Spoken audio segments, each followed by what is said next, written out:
Sigurado marami ang makakarelate sa kwentong ibabahagi ko sa inyo. By the way, ako nga pala si Maricel. Para umpisahan ang kwento ko hayaan niyong ipakilala ko muna ang asawa kong si Ben. Nakilala ko siya sa isang summer camp na dinaluhan ko noong fresh graduate pa lang ako. Aktibong siya noon kaya madali niyang nakuha ang atensyon ko. Nagumpisa kami bilang magkaibigan, pero dahil pareho kaming mahilig umattend sa mga ganong event, mas lalo kaming naging malapit sa isa't isa hanggang sa nagkamabutihan na nga kaming dalawa. Itinasal kami at ngayon ay meron kaming isang malusog at cute na baby.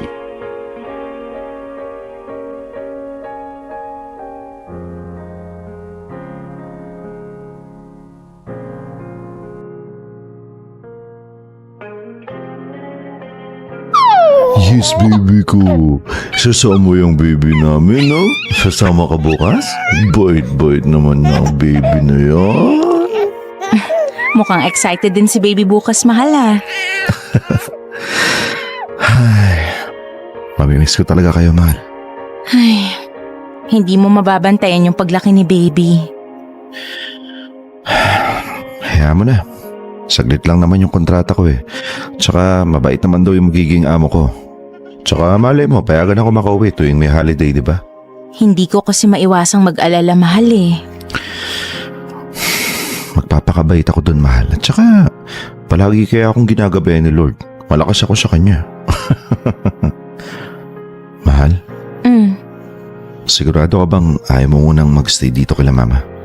Ay, mahal. Alam mo namang hindi ako komportable dito, di ba? Dahil ba kay mama? Hindi lang naman dahil dun. Pwede naman kitang ihanap ng bukod na matitira mo dito. Para kahit papano, hindi mo siya kasama sa iisang bubong. Wag na, mahal. Baka kung ano pang isipin niya. At saka, panibagong dagdag lang ng gastusin natin yun. At least sa Maynila, may bahay na kami. Hindi na kailangan magbayad ng panibagong upa. Mahal. Gusto ko rin kasi na nababantayan nila mama si baby para may kasama ka sa pag-aalaga sa kanya. Mahal, napag-usapan na natin to, di ba? Oo nga, kaya lang kasi gusto ko lang din magbakasakali na magbabago pa yung isip mo.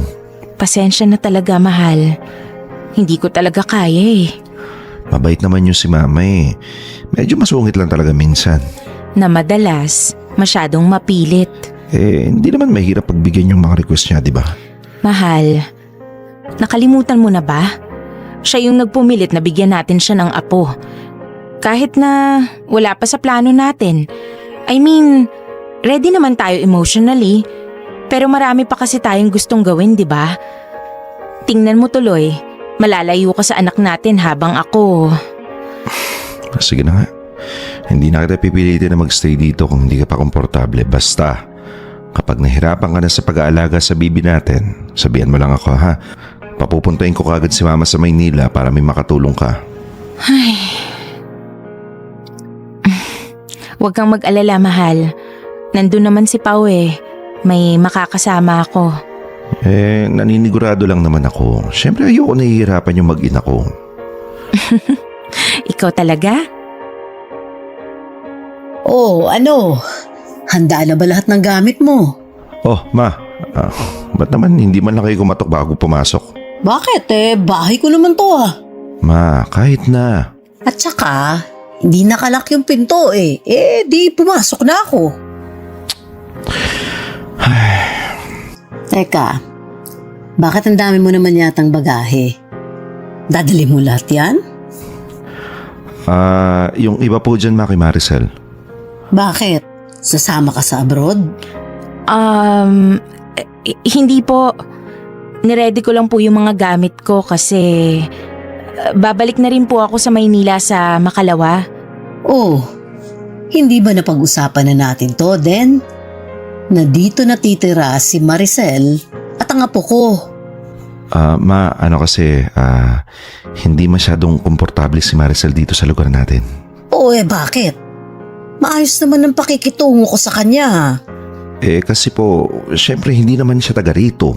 Hindi din niya alam yung dialect natin, di ba? Kung ganon, di iwan niya na lang yung bata dito. Ay hindi po pwede. Ano? Anak ko po ito.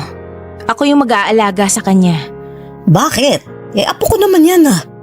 Apo niyo nga po. Pero ako naman ang nanay niya. Kaya dapat lang na ako yung magpalaki sa kanya. Huwag kayong mag-alala.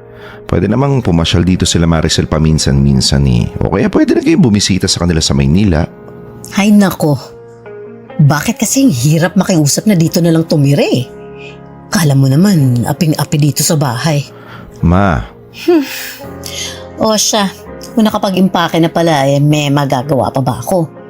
Siguraduhin niyo lang na mapapalaki niyo na maayos ang apo ko ha. Huwag po kayong mag-alala. Dugot laman ko ho si baby. Hindi ko siya papabayaan. Aalagaan ko po siya ng mabuti. Mamahalin ko siya ng higit pa sa sarili ko.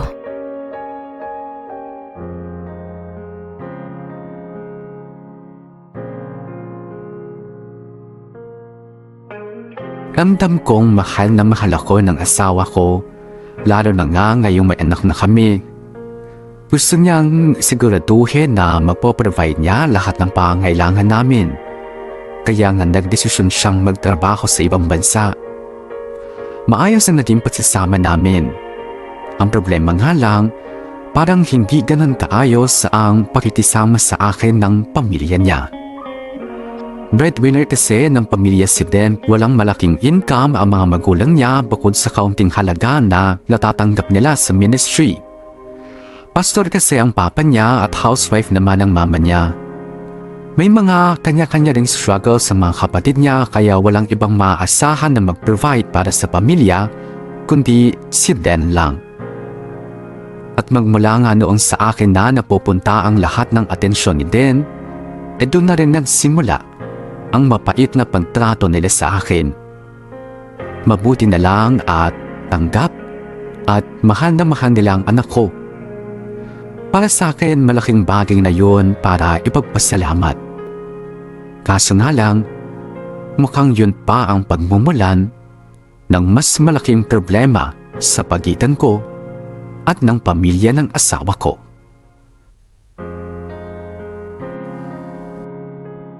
okay naman ba si baby dyan, mahal?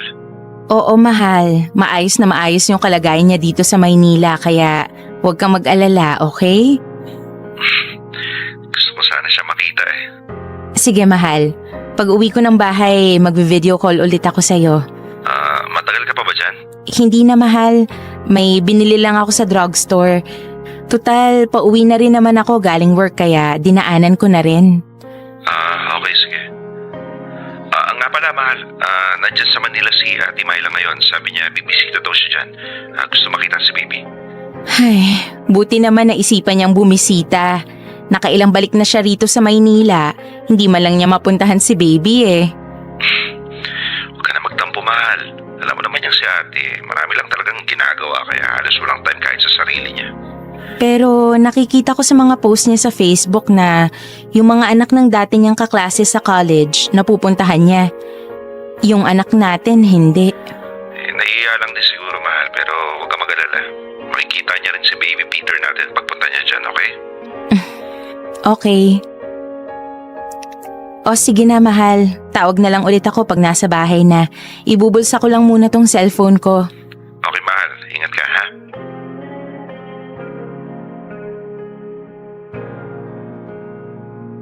Bakit parang may nakalimutan akong bilhin? Di bale, check ko na lang ulit sa listahan ko mamaya.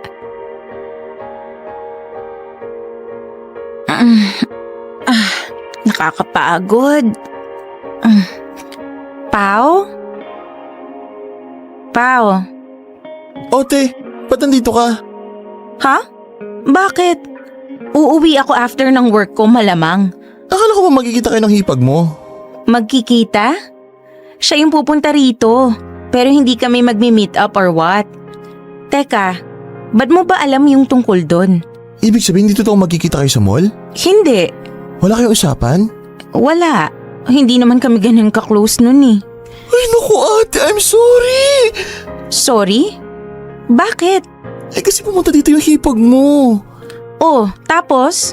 Kinuha si Baby Peter kasi may usapan daw kayo na magkikita kayo sa mall. Kinuha? Binigay mo? Pambihira! Ba't mo binigay? Kasi kapatid naman ni Kuya Den yun so may tiwala ako. Wait, sigurado ka bang hipag ko yun? Baka naman ibang tao yun, Pao, ha? Nakakainis naman. Bigla-bigla ka nalang nagtitiwala.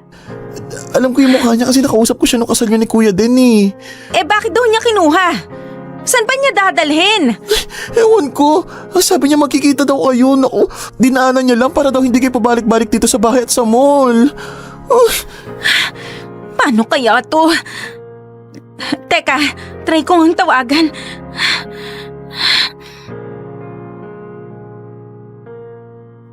The subscriber cannot be reached. Please try again later.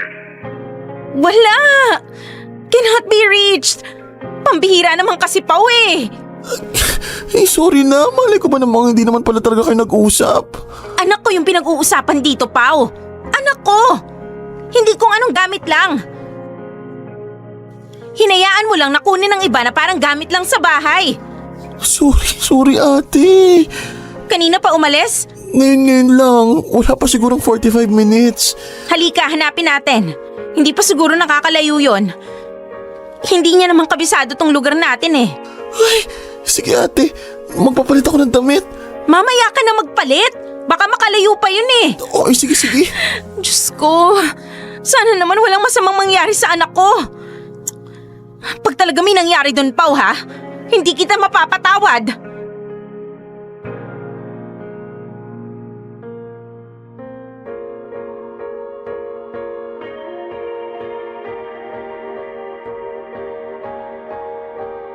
Oo, itinakas ng kapatid ni Den ang anak ko mula sa bahay namin nang walang paalam.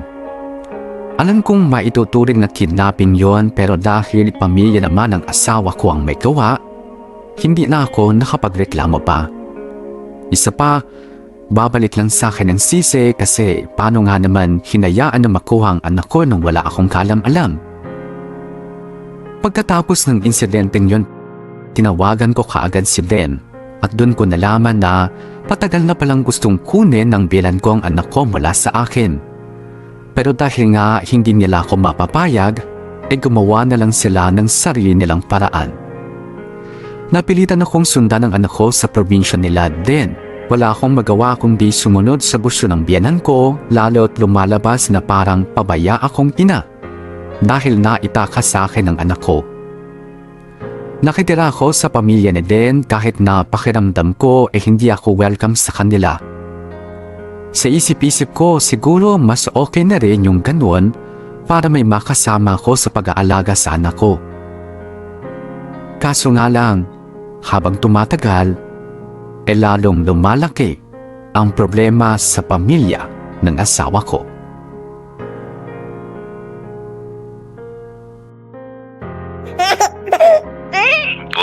Masayahin ang baby namin Bumisngis ang anak ko. Gustong-gusto mo ba dyan kila Mama Lola ha? Gustong-gusto mo dyan? Ano? Ha? Gustong-gusto mo dyan? Mahal. At bakit naman bigla-bigla ka na lang napapapuntong hininga dyan? Wala naman, mahal. Medyo nababagot lang ako. Ito talagang asawa ko. Tiis-tiis lang muna, mahal. Konting panahon na lang. Uuwi na rin ako dyan. Hindi lang naman yun yung iniintindi ko, mahal eh. So hindi mo ako namimiss? Namimiss, syempre. Kaya lang, sayang kasi yung mga araw na wala akong ginagawa rito. Nasa bahay lang ako. Hindi man lang kita matulungan na maghanap buhay. Mahal, kaya nga ako nagtatrabaho dito sa ibang bansa, di ba? Para sa pamilya natin.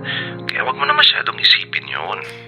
Kaso, hindi lang naman sa amin napupunta yung kinikita mo eh. Mahal, sa ngayon lang naman to. Nagkataon lang na wala pang trabaho sila kuya. Si Ate Myla naman, marami pang pinagkakagasos sa Maynila. Kaya hindi pa masyadong makatulong sa bahay. Kaso, mukhang wala namang balak maghanap ng trabaho yung kuya mo. Hindi naman ganun malaki yung binibigay ko sa kanila, di ba? Kaya mo na lang. Tayong nakakaluwag-luwag kaya tayo yung tutulong. Kaya nga gusto ko sanang magtrabaho eh.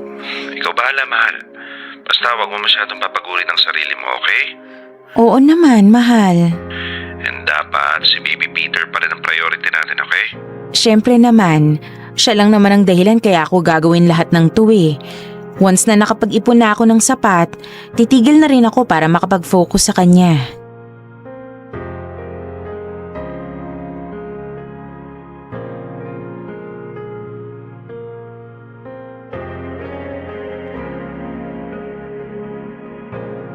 Ay, ano ko naman ito?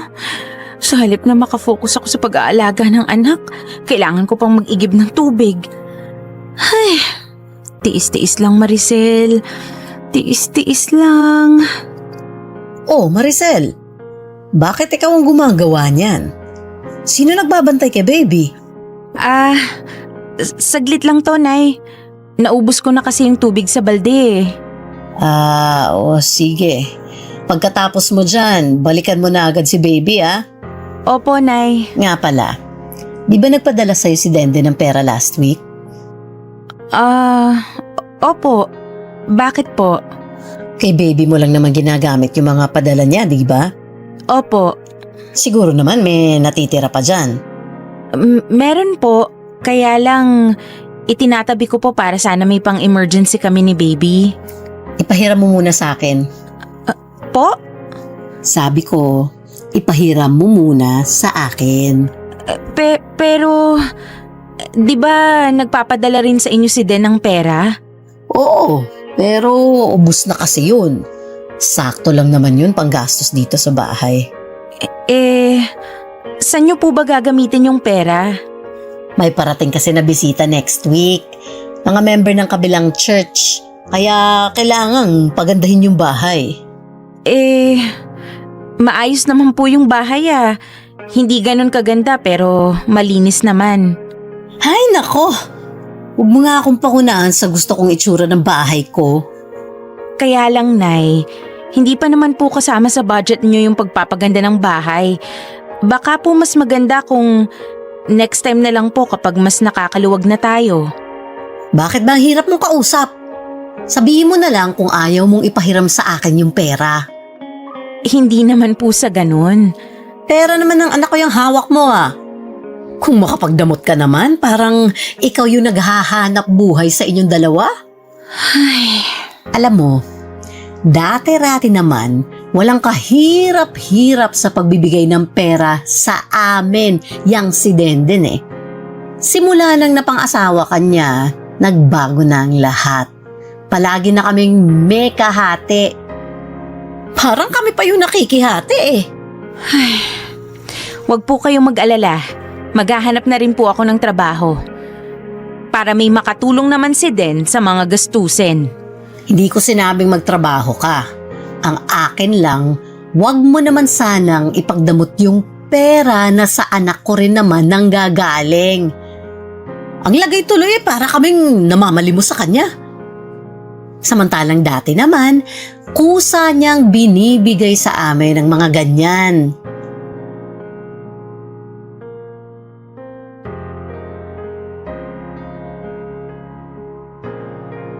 Simula nga noong nakitira ako sa pamilya ng asawa ko, ramdam ko na para bang hindi ako parte ng pamilya nila.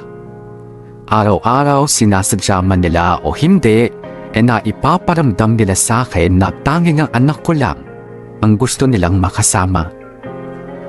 Kung may pwede lang siguro silang gawin para palayasin ako, malamang matagal na nilang nagawa.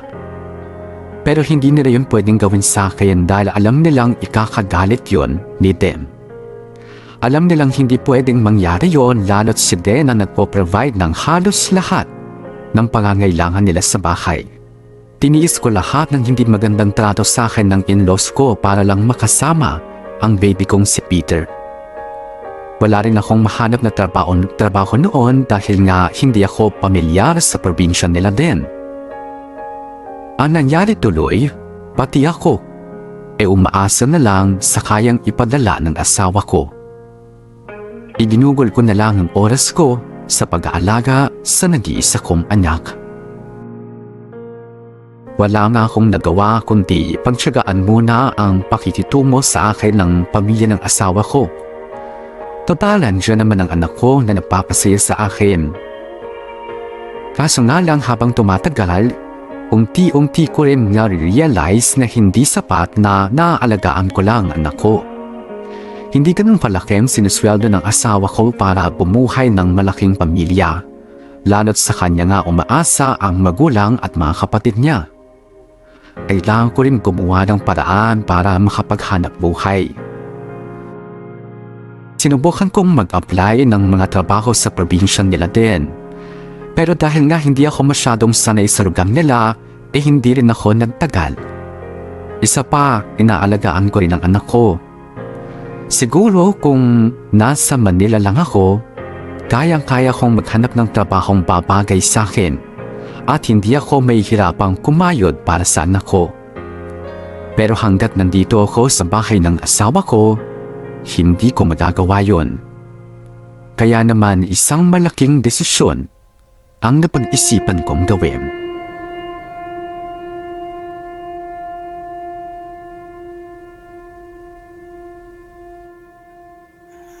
Oo, sure na ako. Wala na akong naiisip na iba pang paraan kundi itakas si Baby Peter dito. Sigurado ka na ba dyan sa plano mo, te? Paano? Di ba palagi nandyan yung biyanan mo?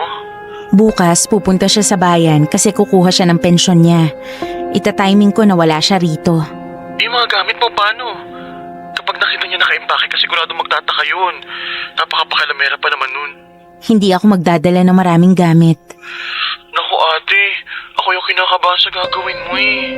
Ano ka ba? Huwag kang kabahan. Basta ang gawin mo, salubungin mo agad kami sa pier. Dapat nakaredy na yung taxi, okay? Paano kung masundan kayo ng biyanan mo? Lilituhin ko sila. Hindi ako sasakay ng barko na diretsong Maynila. Magkakating trip ako para hindi kami madaling masundan. Basta, babalitaan na lang kita. O sige ate, hintayin ko na lang yung timbre mo ha. Sige, sige. Salamat. Huh. Kaya mo yan, Maricel. Kung naitakas nila yung anak mo sa'yo, mas lalong kaya mo. Wala kang dapat ikatakot dahil anak mo naman siya. Ay.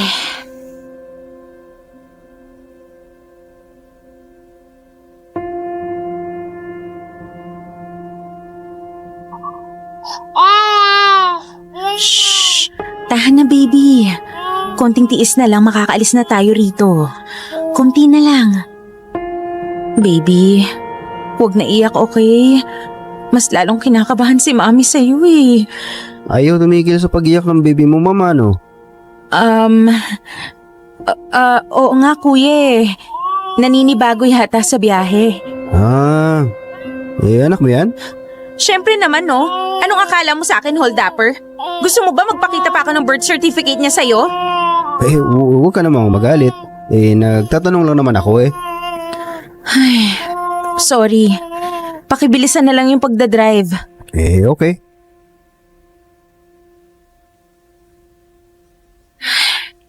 Bakit ba ang tagal sumagot ni Pao? Ay. Naku po, yan na nga pa sinasabi ko eh. Tumatawag na si nanay. Ano kayang gagawin ko nito? Reject ko na lang yung tawag niya. Ay. Nakakainis naman eh. Ay.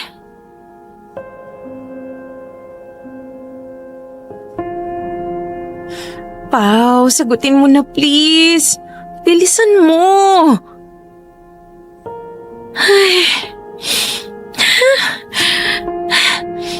Hello, te? Ano na? Bakit ngayon mo lang sinagot? Kanina pa ako tawag ng tawag eh.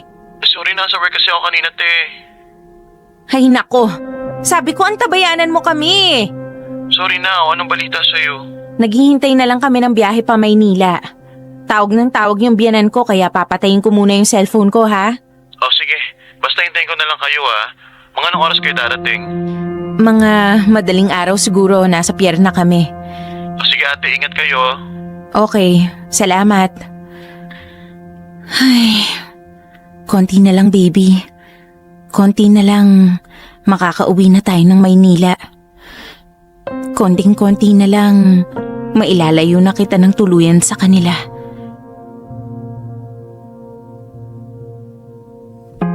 Sa pagkakataong ito, ako naman na nagtakas sa sarili kong anak. Kahit ang sarili kong asawa ay walang kaalam-alam sa plano ko. Nalaman na lang niyang tungkol doon nung nakarating na kami sa Manila. Ang sabi niya, galit na galit ang biyenan ko dahil sa ginawa ko. At maaaring lalo pang lumaki ang galit niya sa akin nang dahil doon. Pero hindi ito nagtapos yun. Dahil ayaw ko na ulit mangyaring ginawa nila dati, inalayo ko ang anak ko sa kanila. Nagtago kami sa Pampanga kung saan lumaki ang mga magulang ko. Hindi ko pinaalam ang bago naming address kahit kanino bukod kay Den. Hindi ako papayag na may ibang makalapit ulit sa anak ko, bukod lang sa aming mag-asawa. Natapos nga ang kontrata ng asawa ko sa ibang bansa at nagkasama ulit kami. Pero pakiramdam ko para pang may nagbago sa kanya. Sa tuwing pinupuntahan niya kami mag-ina, hindi na siya kasing excited ng dati. Madalas siyang tulala at nakatingin sa anak namin. Unti-unti akong nanghinala at sinikap kong alamin kung ano ba ang dahilan ng pagbabago ng asawa ko.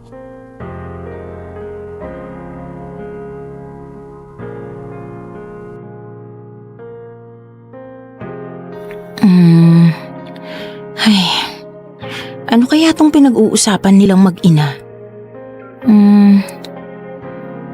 Ang hirap namang intindihin ng convo nitong mag-inang to. O ate, ano meron? At parang problemado ka dyan. Ay, naalala mo yung sabi ko sa'yo na sinusubukan kong buksan yung FB ni Den? Oo. Well, nabuksan ko na siya. Uy, paano? Ang mokong, wedding date pala namin yung password. Oo. So ano, may discover ka ba? Ay, wala nga eh. Pero, tinitingnan ko itong convo nilang mag-ina. O ano meron? Parang ilang beses nilang napag-usapan yung pangalan ni Peter pati yung pangalan ko. Anong issue? Eh yun na nga eh. Hindi ko maintindihan itong pinag-uusapan nila kasi dialect nila yung gamit. Yun lang. Pero, hindi maganda yung kutob ko eh. Hindi kaya nag-overthink ka lang ate. Sana nga. Sana nga nag-overthink lang ako. Pero hanggat hindi pa ako sigurado, hindi ako mapakali. Ate, may naisip ako. Ano yun? Meron akong tropa na marunong mag-dialect nila Kuya Denden. Oh, tapos? Ipapatranslate natin sa kanya. Sus, wag na. Baka mapagchismisan pa yung buhay namin yan. Hindi akong bahala. Nako, wag na pao. Wala akong tiwala sa mga tropa mo. Huy, grabe ka naman. Di naman lahat ng tropa ko chismosa. Dali na. Para na magka-peace of mind ka. Ay, sige na nga. I-screenshot ko tapos send ko sa'yo. Pero tatakpan ko muna yung mga sensitive na info ha. Okay.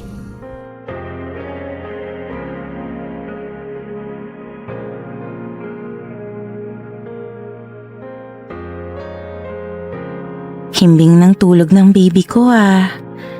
Tulog ka lang dyan anak ha. Magtitiklop lang si mami ng mga damit mo.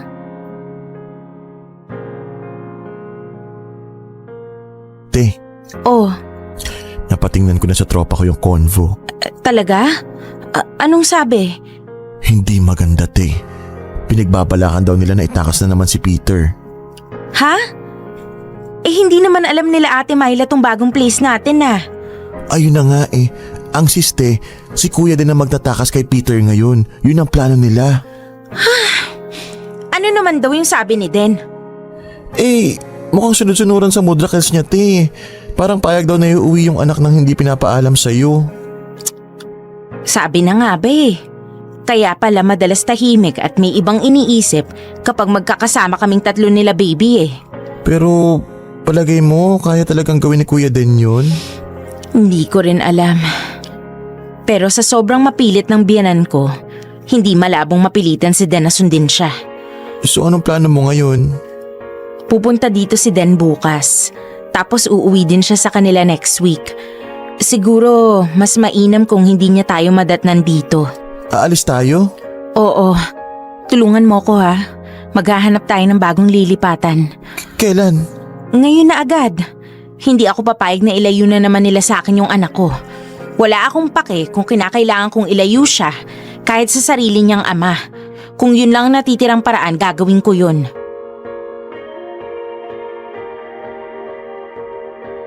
Magkahalo ang naramdaman ko nung nalaman ko ang tungkol sa plano ni Den at ng mama niya.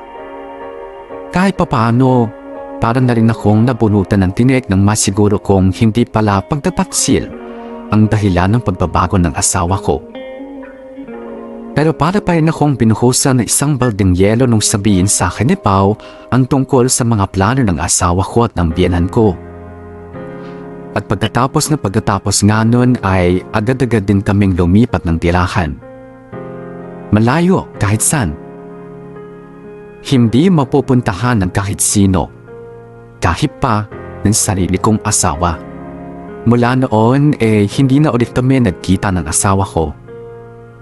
Kinumpronta ko siya tungkol sa nalaman ko at hiyang-hiya siya sa akin.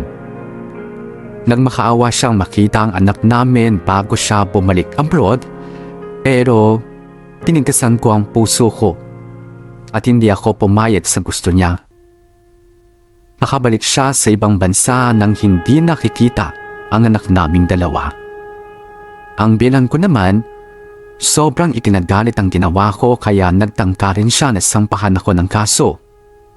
Pero dahil ako ang ina, hindi din siya nagtagumpay.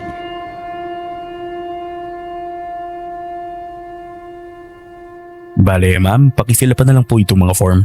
Thank you po. Sir? Palagay niyo po may pag-asa kayong umusad yung kaso na isasampa sa akin ng biyenan ko? Well, tutulungan po kayo ng Public Attorney's Office para hindi na mag-develop yung kaso. Pero wag po kayo mag-alala, malakas po ang laban ninyo kasi kayo po yung nanay ng bata. Ay, salamat naman po kung ganun. Pero ma'am, kung kaya nyo namang madaan sa mabuting usapan, mas okay para hindi rin magkasira yung both parties. Sinubukan ko na po kaso ayaw na rin talaga ng in-laws ko sa akin. Ganun po ba? Yung sa asawa nyo po, nakapag-decide na po ba kayo? Sa totoo lang, hindi pa po Okay. Pasensya na po kung medyo nagiging pakialamero ako. Alam nyo, pamilyadong tao rin po kasi ako. Kaya alam ko yung hirap ng pagkakaroon ng pamilya. Ay, wala pong anuman. Salamat din po sa empathy. Excuse me lang po ha. Sagutin ko lang saglit. Hello? Hello, mahal? Ay, anong kailangan mo? Wala naman. Nangangamusta lang. Naghahanap ako ngayon ng libreng abogado. Kasuhan ba naman ako ng nanay mo Kasi naman huwag mo naman kasing ipagdamot sa amin si Peter. Hindi ko pinagdadamot si Peter sa inyo. Kung hindi nyo sana siya pinagplanuhang itakas. Ikaw naman, naniwala ka naman agad na kaya kong gawin yun. Bakit hindi? Nagawa nga to ng ate mo dati. Sigurado ako mas malakas ang loob mong gawin yun kasi anak mo rin si Peter. At isa pa, sa sobrang pagiging sunod-sunuran mo dyan sa mama mo, hindi na nakapagtataka na magagawa mong ilayo sa akin yung anak ko. Sige na, saka na lang tayo mag-usap. Baka magselos pa yung kababata mo Sel naman wala nga lang yun. Sila mama lang yung nagre-reto sa akin doon. Pero hindi ka man lang umaalma. Hindi mo man lang sinasaway yung mama mo. Alam ka naman pagalitan ko. Alam mo din, tanggap ko naman na hindi ako gusto ng pamilya mo. Pero ang hindi ko lang maatim, yung gusto nilang ilayo sa akin yung anak ko. At pati ikaw, pumapayag. Hindi naman sa ayaw kanila. Siyempre na-excite lang sila sa una nilang apo. Alam mo namang si Peter yung first apo nila, di ba? Wala namang kaso sa akin yun Pero ang ayaw ko lang, yung pinipilit nilang kunin siya sa akin. Nilalayo mo rin naman kasi si Peter sa kanila. Alam mo, hindi lang tayo magkakaintindihan. Kaya mabuti pa, saka na lang tayo mag-usap. Bye.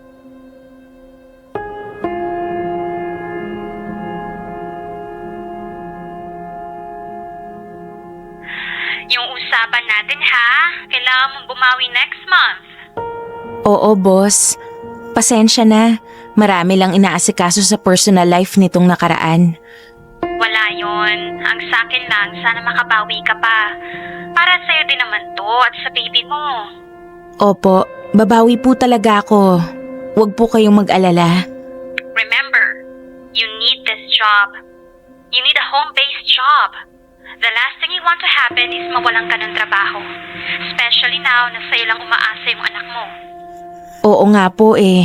Don't worry, tutulungan kita. Nakikita ko naman yung eagerness mo na mairaos lahat ng to eh. Salamat, boss. Pasensya na po kung nagiging outlier ako sa team ngayon. Don't worry, matapos lang po talaga lahat ng problema ko. Babawi talaga ako. Baka hinahanap ka na ng baby mo. Oo nga po eh. Sige na, go na. Asikasuhan mo muna siya. Pwede mong gamitin yung natitirang coaching time natin.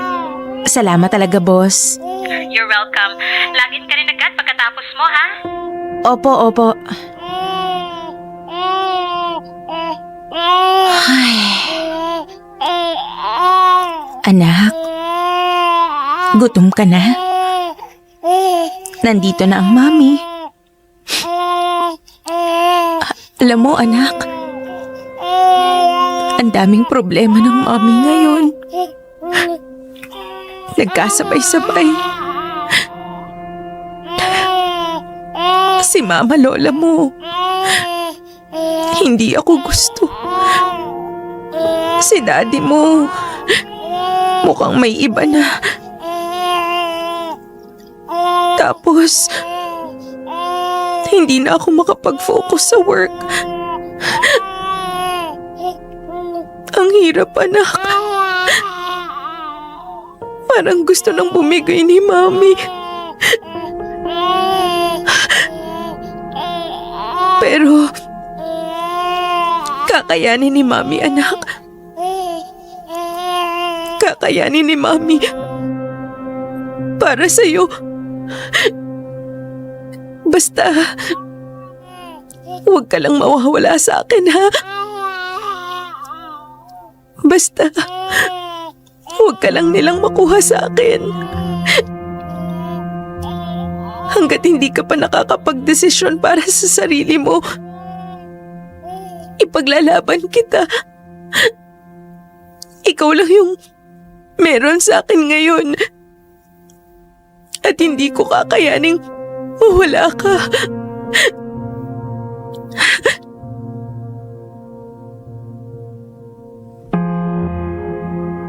Simula nga noon, hindi na ulit ako pumayag na malapitan ng kahit na sino sa pamilya ni Den, ang anak ko. Hindi ko alam kung nakaka-inspire itong kwento ko pero sigurado akong maraming ina na kagaya ko ang makaka-relate. Hindi ako papayag na makuha sa akin ang anak ko. Hindi na baling itaguyod ko siya na mag-isa. Huwag lang siyang mawala sa akin. Alam kong balang araw magkakaroon ng sariling pasyang anak ko.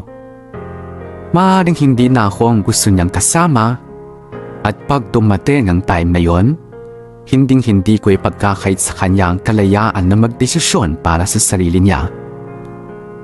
Pero ngayon habang kailangan pa niya ako, kaya akin na lang muna siya at walang ibang makakaagaw sa kanya. Nagutlaman ko siya. Tarugtong siya ng bituka ko. Hindi ako papayag na kunin siya sa akin ng kahit na sino. Hanggang dito na lang muna ang sulat ko. Pasensya na kung medyo selfish ang dating. Pero ganong klaseng pagmamahal ang meron ako bilang ina. Handang kalabanin ang lahat alang-alang sa anak. Maraming salamat sa inyo at sa lahat ng mga nanay na kagaya ko. Kung may hiling man ako para sa ating lahat, sana ay makasama pa natin ng matagal ang mga minamahal nating anak.